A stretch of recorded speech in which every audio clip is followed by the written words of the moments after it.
everyone, I'm Rita Kakati-Shah. I'm your host for the Uma Show. Welcome to your one-stop journey for feeling empowered.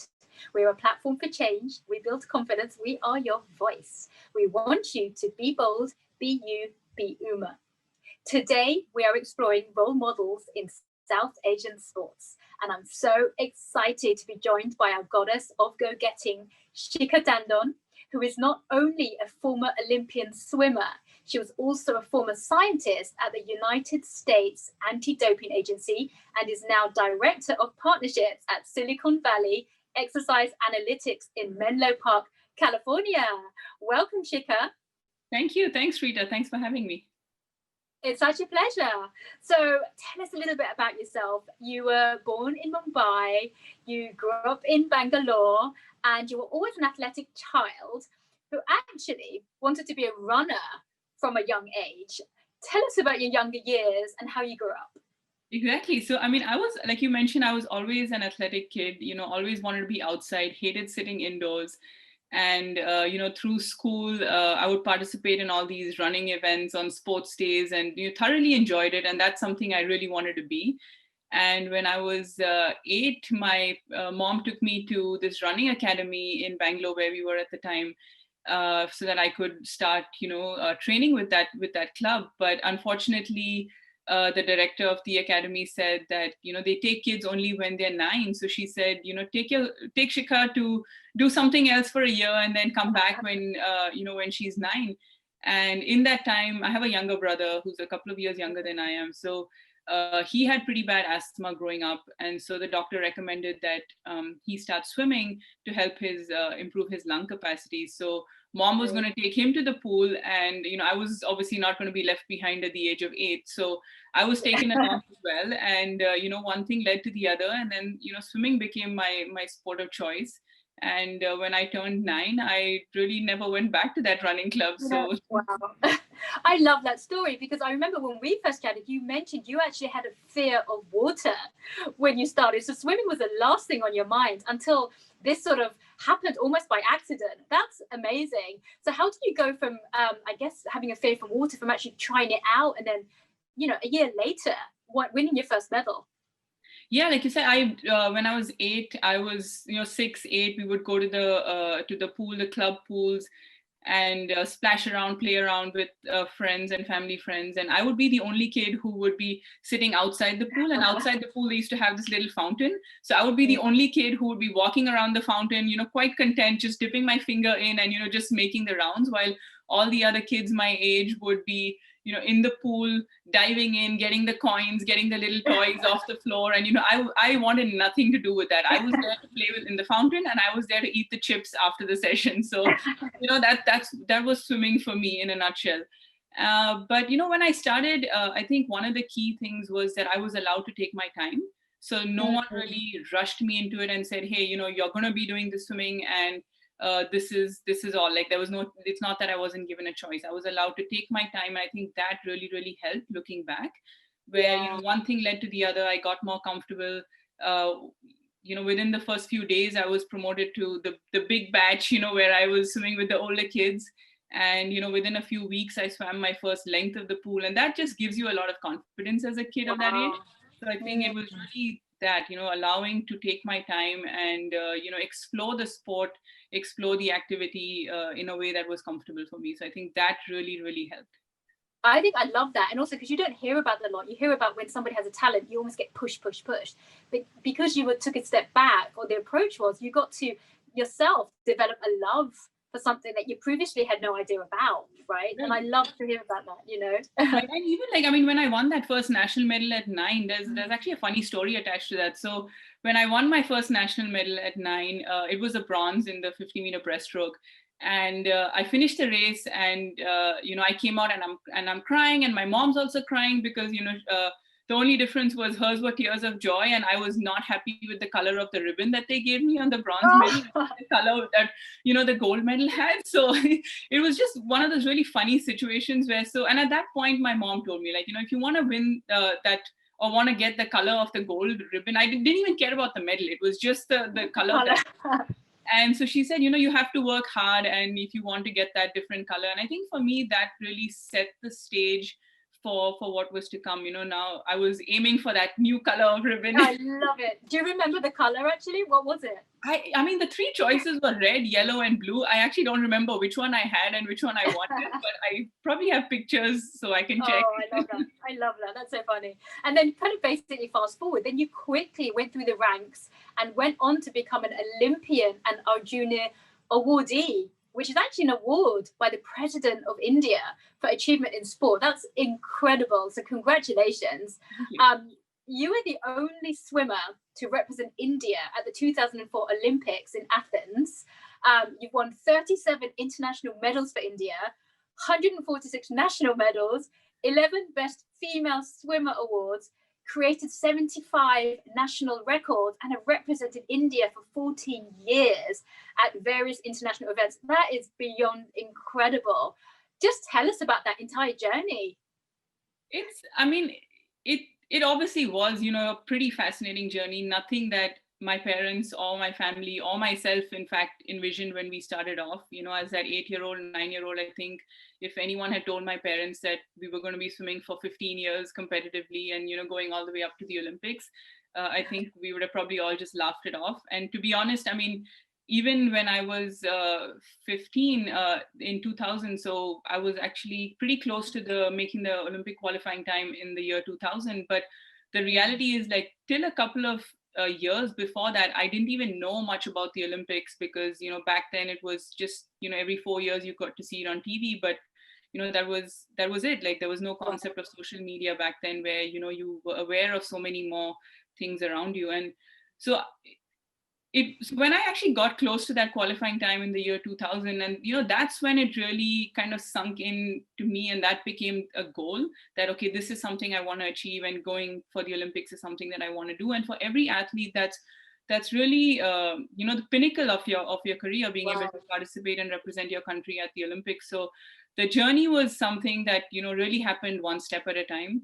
And finally being able to make the Olympics, being the only swimmer on the team, was something pretty incredible, because at the games, you meet all these athletes who you only read about in newspapers, and you're suddenly now standing right next to them, you're eating with them, you're all staying in the same athletes village.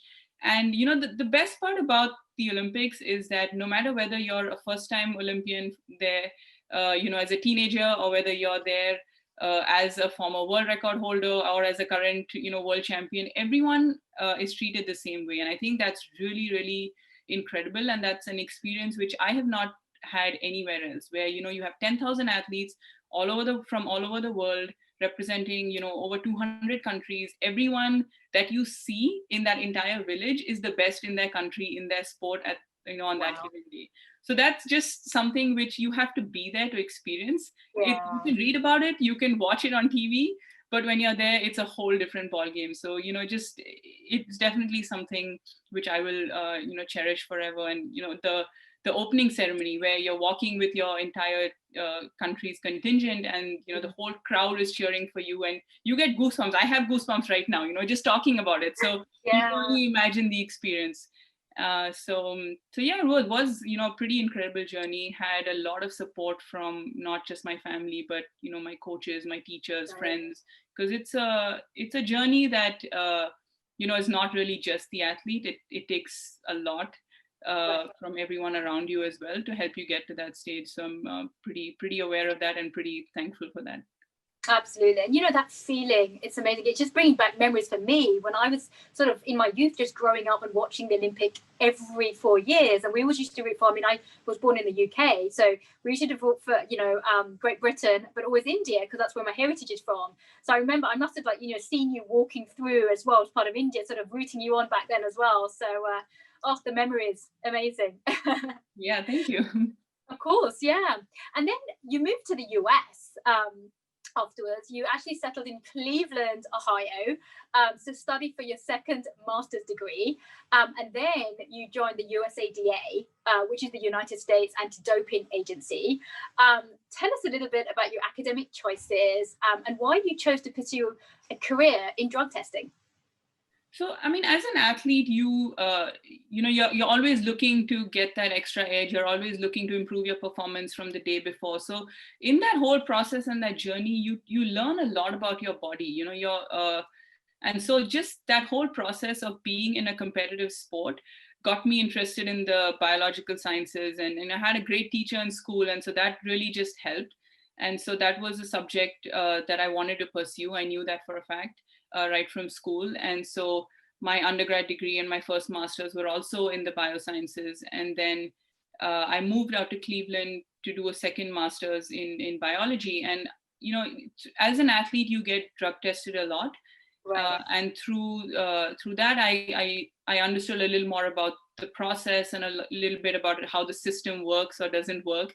And I wanted to be part of that, because as an athlete, when you're standing on that starting block, you want to know that everyone who's standing in the lanes next to you or standing on the blocks next to you, everyone has that level playing field. You want to know, just going into that race, you want to know that things are fair. And so that's really where I came at it from, because I had experienced a lot of testing as an athlete, and that's something I wanted to put my focus into. And having that background in the biosciences just helped, because then it allowed me to use that knowledge and from school, and also kind of the experiences that I had as an athlete, and kind of merge them both together into this career, which was pretty unique, and a lot of fun, because you get to be on the cutting edge of anti-doping sciences, and that everything that you're doing on a day-to-day basis is making a difference to help athletes across the world who are just training unbelievably hard, and you want them to have that fair experience. Absolutely. And I love that, because it's like you are living out your passion and your experience as well. So it's like a cycle of life in a way, you're kind of following that loop, I guess. Amazing. Yeah. And that's something I always wanted to do. I always wanted to be involved in sport, and this was such a unique way to merge both passions of biosciences and sport. And I think it was I was pretty fortunate to get that opportunity. Yeah, and it seemed like a very natural choice for you, actually, as well.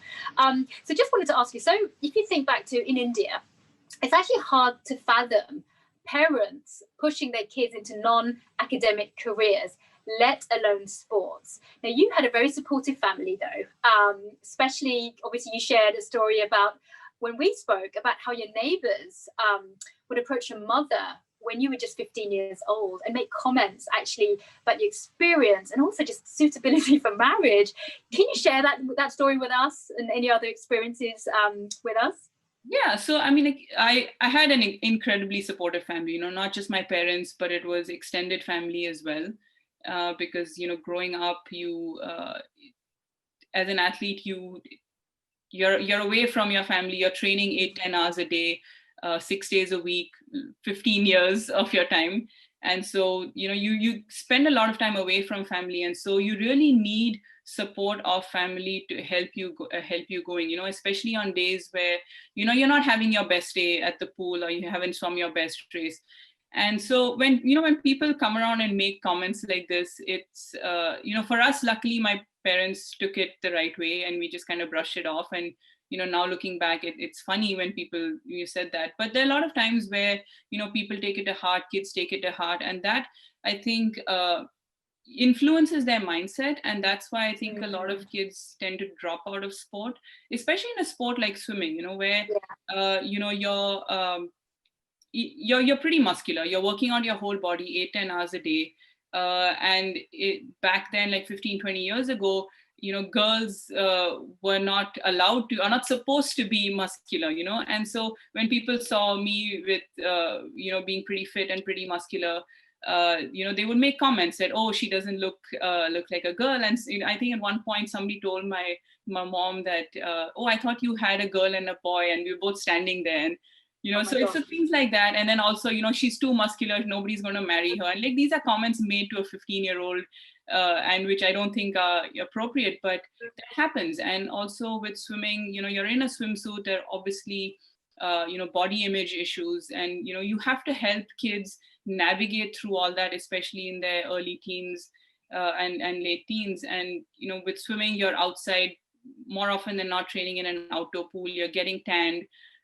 So I know a lot of kids who used to train with me who quit competitive sports simply because their extended family or people who they knew were making comments about how dark they're getting because they're getting tanned, and that was not appropriate. And so we had kids dropping out. And then as a swimmer, you're in chlorinated water for that 6-8 hours a day.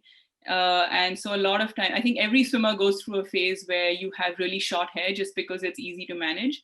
And so even, in an Indian context, if a girl has short hair, at least back then, it wasn't really appreciated. Like if you're a girl, you have to have long hair. And as a swimmer, that's not always the most practical. So, there are a lot of times where we've gone around with like really, really short hair because it was the most practical. And so for all these like different reasons, like I've seen a lot of kids drop out, and it's unfortunate. But that is just the reality of the sport. And I think we need to do a lot to talk about stuff like this, to encourage kids to, one, take up the sport, and also, pursue it long enough so that they can achieve whatever goals they set out to achieve. No, absolutely. And that's so well said. I think body images anyway, in any walk of life, is huge, especially for a teenage girl. And boys too, for everybody. But, this is something that specifically in Indian society very much exists. And if you look at even the education system, right now, traditionally, it's very education focused, but not so much in sport, especially for girls. I mean, you hear about cricket, mainly for the boys. You hear about field hockey, archery and wrestling. But where are the swimmers? I mean, to your point, you were on the swim team, but just you representing India. So that in itself shows like where is everyone? Where is the talent out there? So you actually went and did something about this. You actually sit on a couple of nonprofit boards for this very reason, right? Tell us a little bit about that. Yeah, so I mean, growing up and as a competitive swimmer, there were a lot of times where I would be the only girl on the team, the only woman on the team. And, it made a difference, and so one of the ways that I wanted to give back to sport in India was to be part of a few nonprofits that were making a difference, not just at the elite level, but at a grassroots level, and trying to get kids, girls, boys at a very young age interested in sport and giving them the resources to pursue sport, because sport can get expensive, especially when you start going into competitions. So the couple of nonprofits that I am on the board for, one is called Bridges of Sports. And what I really like about them is that they're working with the Siddhi community in northern Karnataka, which is the tribal community there, and extremely talented kids. And so they're giving them this opportunity to use sport as a way to enhance their lives, and also just using sport as a way for social development, which is, I think, very, very unique. And I think they're doing a fantastic job. And the other one is called the Sports School, which is in Bangalore. And what they're trying to do is allow athletes, just encourage the concept of a student athlete, where just because you're studying, it doesn't mean you have to quit your sport. So they give kids the platform and the resources to pursue both their sport competitively and train at the facility and the campus, as well as giving them that education and kind of working with the coaches, working with the teachers, because there has to be communication between the two.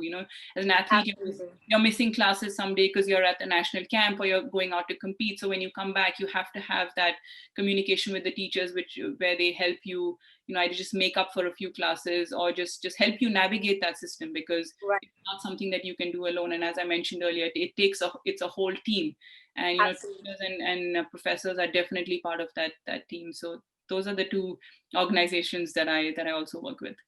That's fascinating. Thank you so much for sharing that. I'm guessing in your journey as a woman in sports, you would have faced challenges along the way. Can you tell us a little bit about that? Yeah, it is, sometimes being the only girl or woman on the team, it is challenging, because a lot of times, the coaches are men, and the way things are set up, especially for national camps, is that the women stay separately and the men stay separately. So, while my teammates were staying with the coaches, and, things like in between practices where they're all together and, they get to hang out, whereas you're all alone in your room in between practices and you're really by yourself. So, that can start playing on your mind, especially when you're traveling, when you're competing, if you're the only one. Also when you're training, if you're the only one, sometimes it's a little demotivating because you're off doing your own thing, and then also training with the boys. um, sometimes they're faster than you, which helps sometimes, but then you also want to be competing and training with people Right. who you would be eventually competing with. So it's just a slightly different mindset. And also I think things like especially I think this is the case for young teenage girls, is that when you hit puberty and you're going through your menstrual cycles, you want to be able to have those conversations openly with your coach. And so those conversations just tend to be easier if the coach is a woman. I was fortunate that my coach understood these things, and I was able to have these conversations with him throughout. But I've seen that be a challenge for others, where you're cramping and you can't have that conversation, and so you're still going through the motions, still going through the workout. You may not be doing as well as you wanted it to be, and things are just viewed differently, and you're struggling but you can't talk about it. Little things like that. I think that's really some of the few things which women face, which are slightly different than men. And also swimming being the sport that it is, you're in a swimsuit, there's nowhere to hide. Right. You also have people just because sometimes the way training sessions are structured is that you have a competitive team training on one side of the pool, and then you have people just coming for recreational swimming on the other side of the pool. And sometimes you have people just staring, and it is a known fact, you can see it, but what do you do about it, right? And those are the things which you face, and you just kind of have to brush it aside and just continue doing your thing, because you have that goal in mind and you have to just stay focused to it. But it would be great if those were things we didn't have to worry about. That's amazing. And you almost like this armor you have to build around your sort of focused vision. Right. Gosh, amazing. And it's always, it always seems easier, from the outside looking in. I'm sure you probably get questions all the time now, is about how do you become the next Michael Phelps? It seems easy from us thinking, oh gosh, you probably just have to practice a bit or have a talent, but it takes a lot more, as you mentioned. If you had to give advice to parents to support, their future kids for progressing in sports, about the reality of what it's like, what would you tell them? So I think there's a very fine line between parents supporting kids and parents, pushing their own goals and agenda through the kid. And I've seen that a lot, where the kid has a certain goals, whatever that might be. Some kids just want to go to the pool because swimming is a very social sport, and so they enjoy the social element of it. And for them, that's just all they want out of the sport, which is perfectly fine. There are some which want to go into competitive swimming, but they're not necessarily looking at the Olympics as as their goal.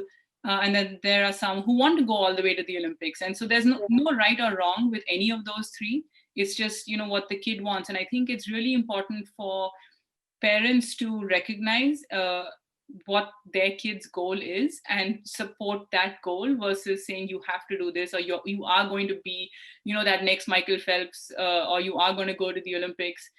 Because then I think that adds a lot of pressure on the kids, one. And I think if you're allowed to pursue your own dreams and your own goals, then it becomes self-motivated. And I think the drive that you have when you're self-motivated is very, very different than when someone's constantly telling you, this is something you have to do.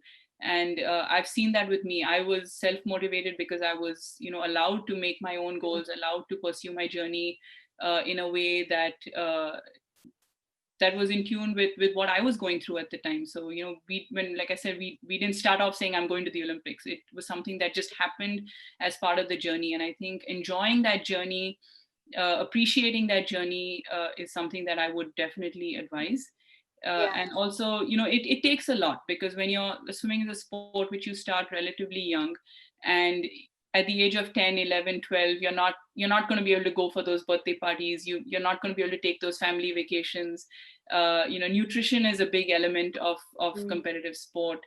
And so you're not going to be able to eat, Indian food, in the sense you're not going to be able to eat, put ghee and butter and all those parathas, that's not going to happen.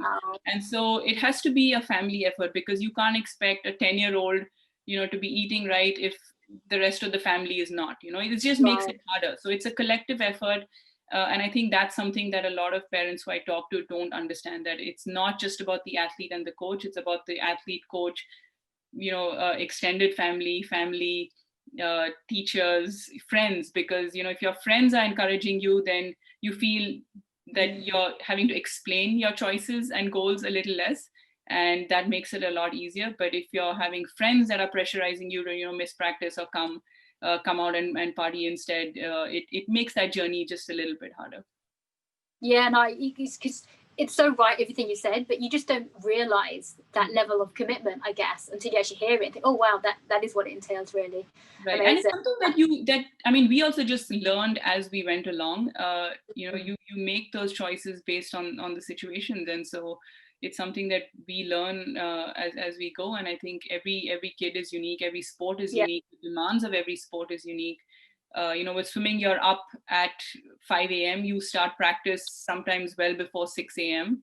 And there are times where, I've come home from practice around 10 p.m. just because those were the hours that we got to practice. So, and I mean, until you're 18, 19 in India, you can't really drive. So you have to have someone taking you to the pool at, those odd hours in the day, irrespective of whether it's summer or winter. And so it's those little things which make a difference. And it's the little things which add up. And, a lot of times we don't necessarily think about those things until we're actually in that situation. Absolutely. So it's completely a family commitment. You need that support network. That's amazing. Yeah. Thank you for sharing that. Tell us about your work at SVEXA, Silicon Valley Exercise Analytics. So Svexa is it's an exercise intelligence company. So, in the past few years, just advances in technology, wearables have allowed athletes and coaches to, collect a lot of data when they're training or competing. But the bigger challenge here is, how do you put all that data together and in a way that is easy to understand and in a way that allows you to make more informed decisions? Because we all know that, every athlete is very different.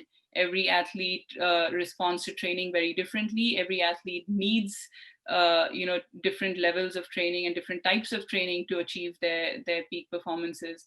And so what we do is we help athletes and coaches, who've collected all this data, just put it all together and convert that data into something that is more actionable and give them more insight, so that the coach can make more informed decisions on, what that athlete needs for that specific day, and then make modifications on their training for that athlete on that day. That's actually a really powerful tool, I can imagine. So well done for doing that. Before we let you go, Shikha, you are so inspiring. Could you leave some words of advice for any budding young South Asian athletes out there? I think one advice that I would definitely have is, make your goals your own. There's no right or wrong goal. If there's something you want to achieve, it's not impossible. Just stick to it. The journey sometimes has its ups and downs, but it's really about enjoying that ride, enjoying the journey. Surround yourself with people that support you.